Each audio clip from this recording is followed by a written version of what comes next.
was a big year for the Austin Fire Department. They hired 27 individuals to be the first paid firefighters in our history.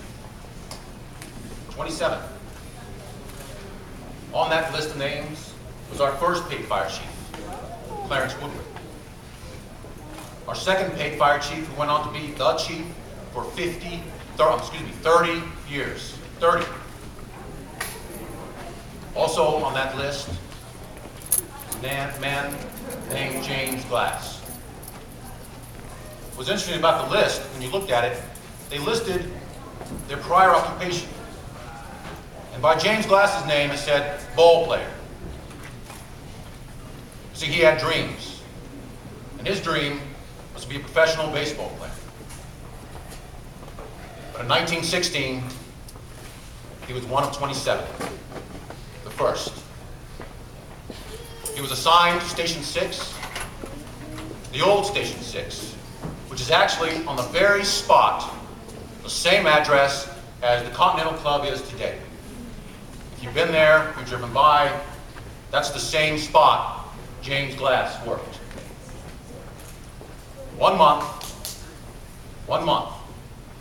after he became a professional firefighter, they had a fire. A fire on Congress Avenue at the Chrysler Building, which, by the way, still stands today because of the efforts of those firefighters on that day. Remember, they didn't have SOGs, air packs, big fire trucks. They showed up, and they did the best they could. Well, that day, JGlass showed up. He went inside the building. An interior stairway collapsed and trapped him inside. It took a year. A year of sitting and laying in a hospital bed before he finally succumbed to his injuries. The chief at the time, Clarence Woodward, took his badge, placed it in his desk, and said, "I don't have the heart to give it to anybody else." As things go, we forget. Years go by. It seems so long ago, 1916.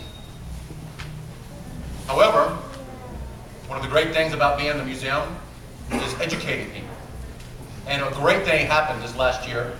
The Austin Fire Department decided to rename Engine 50 Engine 13. Well, engine number 13 was JGlass's badge number. The idea is that JGlass will never be forgotten. As long as there is an Engine 13, JGlass will be remembered. There's several things I'd like to present today.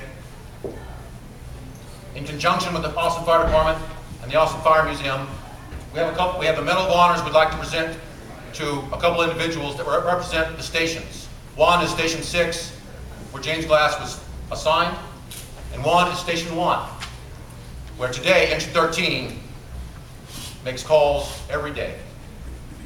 So I could have X Dellert please come up,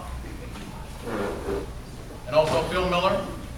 Ax Dellert has been assigned to Station 6 for the majority of his career.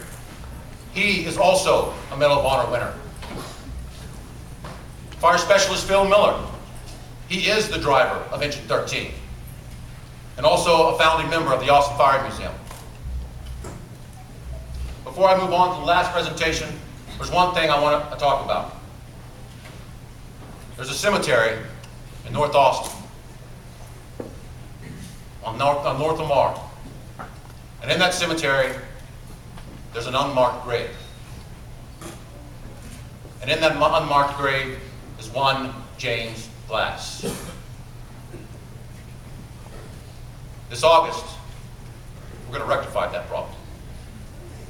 We're going to have a ceremony, an unveiling of his headstone, so JGlass will never be forgotten, ever again.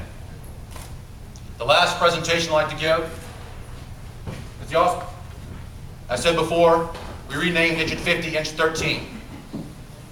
The museum has created a plaque to be placed on that engine with the idea that for eternity, as long as there is an engine 13, James Glass will be remembered